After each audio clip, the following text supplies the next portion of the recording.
MPs in Parliament flip-flop over Brexit and international law, and the NHS mess up the testing again.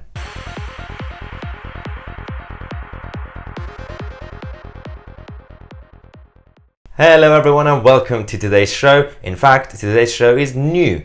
We have Lacey with us, producer slash co-hostess. Sure, yeah, I'll take that. That's fine. Yeah, so this is a new show. Once a week on Wednesdays, we give you all the updates from Parliament. As you know, on this channel, we cover the news every day, but this is specifically about what MPs are up to and ministers and everything.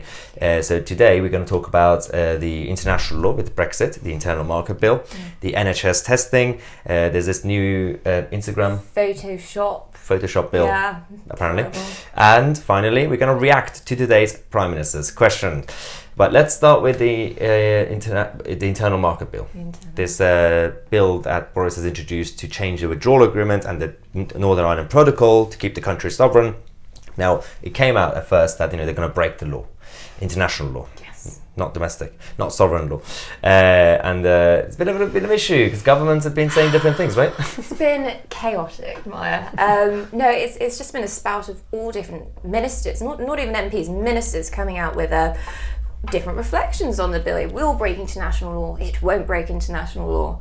I suppose starting with Brandon Lewis. So Brandon Lewis said it would break international law in a specific and limited way. That was a fun line. It was brilliant. And then loads of people came out on Twitter with quite funny remarks saying, well, yeah, go ahead guys, go commit some crimes, because as long as you do it in a specific way, it's okay, according to the government. Well, I was in a group of 7 yesterday, so I technically broke the law. Limited and specific. Very, very limited. Yeah. But yeah, and then you had Priti Patel coming out and actually saying that we're not breaking the law. In reality, that the whole point of it is that they're both right and wrong at the same time. The bill definitely gives the ability to break the international law, but the government's line is that we're not going to actually use it. It's only when the European Union, if they also break their obligation, the whole good faith, bad faith, then we can do this to change the Northern Ireland or the backstop 2.0 to keep the United Kingdom united, keep it as one country. So, but the problem, as you said, is that the messaging that you have and that's people. key. As you said, it is the ability to have that contingency plan, that plan B if things aren't working out as per our agreement. But that's not what you're going to see in the mainstream media. It's going to be Brandon Lewis says this, Priti Patel says that. So that's the problem. You just get the drama from them. But because today we had Lord Keane, who's part of the government, the Privy Council, right? Yes, Queen's Council. Yeah, what's he done now? He came out and said that Brandon Lewis answered the wrong question. It was just an embarrassment in front of the whole House of Lords, much to their amusement. My Lords, I have satisfied myself as to the correct legal position in this context. Let us be clear. As I indicated to the Justice Subcommittee this morning, it's my view that the Secretary of State for Northern Ireland essentially answered the wrong question. And, well, I hope the... Yeah, the guy's a QC. It's supposed to know, what the legal grounds are, but then obviously Brandon Lewis was forced to come out and say, no, that's what I meant. Now the government's been forced to do something else, but this guy's important, right? Yeah, so he is the Ministry of Justice spokesperson for the Lords, and one of his roles within that capacity is to deal with the relationship within the legal profession. So yeah, he doesn't know much about law, right? No, it's just an embarrassment. He's sent in his resignation, but Boris Johnson, at least right now, hasn't actually accepted it yet. So I don't know what the government are trying to do, because they could use him as a punching bag, but apparently not. They're going to save him. It is a bit bizarre that Downing Street haven't accepted the resignation as of yet.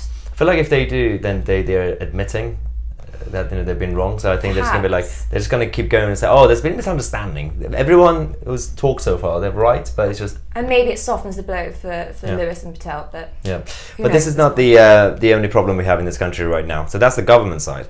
Then you've got the quangos and bureaucrats, the National Health Service, our NHS messing up the testing. You've been following this more than me. What's going on with this testing stuff? Yeah, so there was a discovery from Ben Kentish of LBC. It was a big story. It kind of blew up everywhere in all platforms of the media. Just exposing that there's no tests available, be it on-site or via drive-in, at the top 10 hotspots within the UK. to have the test. Revealing that in the 10 hotspots you couldn't get a test through yesterday when we were trying. Today we've spent most of the day going through all 48 areas currently on the Public Health England watch list, and in just 2 of them, just 2, were we able to get a test, were we offered a test. Those 2 being Liverpool and the Wirral. Everywhere else, and these are places across the country, from Newcastle to Norfolk, we were simply told the same message: this service is very busy, please try again in a few hours. Same message we were getting yesterday. This is our NHS. I mean, You sound like Labour now. Our NHS. Yeah. It's embarrassing because the government is going around saying world-class testing, and we have the capacity, but we've tried. Like, I know friends and kind of family members who tried to get tests from London, and they've been sent to Manchester. I think that's it. I think one of the things that the government keeps drilling into us is that we are head and shoulders above the rest of Europe when it comes to testing. You know, say we do 350,000 tests. That's their ability, not how much they're actually doing in practice, and that's what we're now finding out. It is, yeah. And we have the pictures, images of people queuing. This is Southend in Essex, and so these are the people apparently who were trying to book an appointment and they failed. So they actually tried to do walk-ins, and they had to wait for ages. The other problem we have is that NHS staff are now off work due to lack of testing, so they can't even actually do their job. And these are the people who should be part of the priority, right? You'd like to think, but it doesn't limit itself to a specific demographic or profession. One of the things I particularly saw on Twitter was by Bruce Burns. It was actually picked up by Piers Morgan, so I'm ashamed to say how I know of it. And he said that my daughter has a cold and has been sent home from school and cannot return until she's had a negative test result. There aren't any test sites available anywhere near me, and now the whole family have to be isolated indefinitely.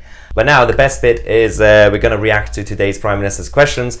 So Keir Starmer didn't actually do it because it was self-isolating, because his daughter had certain symptoms, but she got tested. The actual result came out after like a day or 2. No, came out this morning, so he could have attended. He could have, yeah. But no. Negative, obviously. He wanted the day off. Yeah, so he didn't come to work.